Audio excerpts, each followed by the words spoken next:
Hello friends, and welcome back to Darius Reviews Runaway May.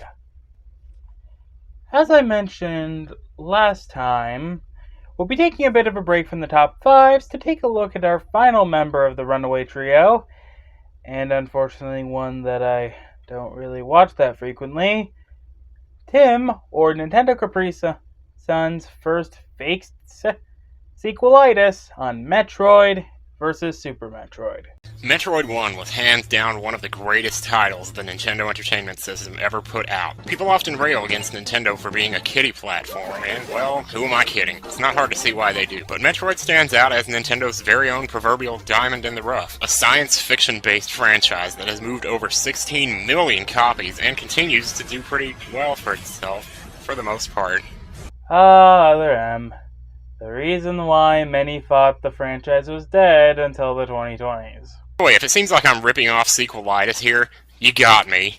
And I don't give a Being that you literally changed the name of this to the fake sequelitis, this really shouldn't be surprising. Super Metroid? Man, where do I even start? Well, does it make my dick rock hard? Maybe. Stop that. Hey, it's proof that people were horning for Samus before the Zero Suit.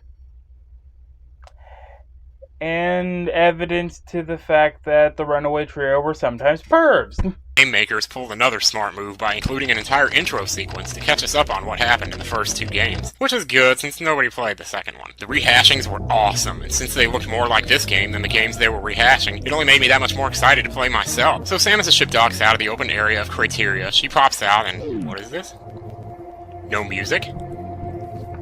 Well, I guess there's something there. It's like an ominous chant, as if I could hear the long-winded depths of the planet calling out to me. Yet at the same time, I'm filled with the knowledge that if I were down there right now, where that chanting is coming from, I wouldn't last long. That's when I just knew this game was going to be awesome. Audio is important to a game, especially if you want to show an atmosphere to your world.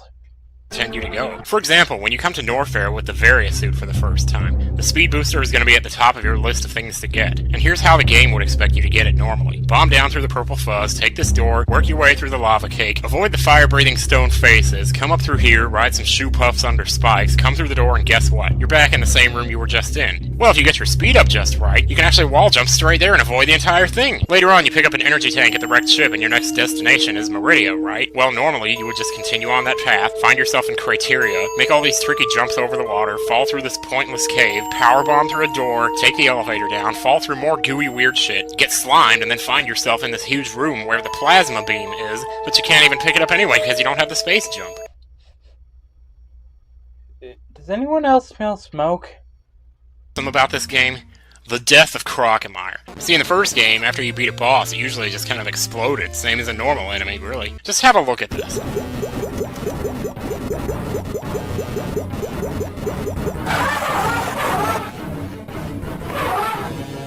Yeah, I hope your parents didn't walk in on that shit. What is with my reviewceptions recently wanting to give me nightmares? Gosh, Samus is not having a good day. You're stunned. Even if you try to move, you can't. And, well, this is happening again.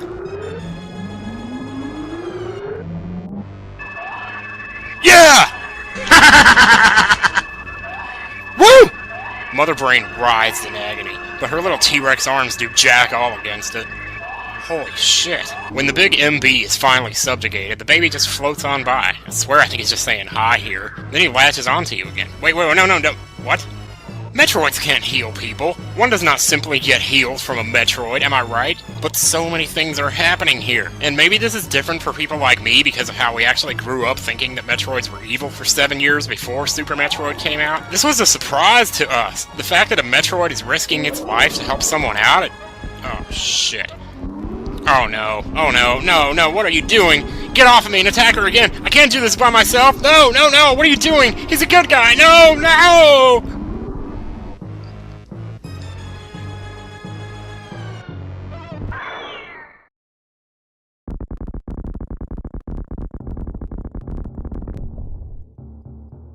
I don't even remember the first time I played this battle. It's like a blur in my memory. My heart was in a million pieces on the floor. I was too devastated to even notice my beam had changed. Then all of a sudden, I was winning? Oh man, just listen to that. There is no sound in the world that could have given me more pleasure than that scream of anguish again, and again, and again. All too soon, it was over, just like the game. This is one of a very select few final battles that has actually made people cry. I still remember reading the letters to Nintendo Power. People were outraged. But you know, when you really think about it, they closed a loop on a story that never would have worked out anyway. Hey, what if this Octorok was a good guy? Or Magikoopa? Or one of these? I mean, I've heard of weirder what-ifs. Besides that, this was great. Tim has always had this casual tone to him, and I think it's definitely shown in this video in particular. Less like a guy trying to teach you why a game should be good, like in Egoraptor sequelitis episodes, and more like an old friend telling you about his experiences and why he thinks the game is good. I'd also recommend checking out his recent fake sequelitis, more focusing on movies instead of games. And to Tim, if you happen to see this, just know that despite my lack of watch time in your content, you're a great individual and I hope to see more from you. And now with our trio taken care of, I can finally talk about the channel all three of these guys play on. So next time, we'll be taking a look at my 5 favorite projects from TRG as a whole. See you all then.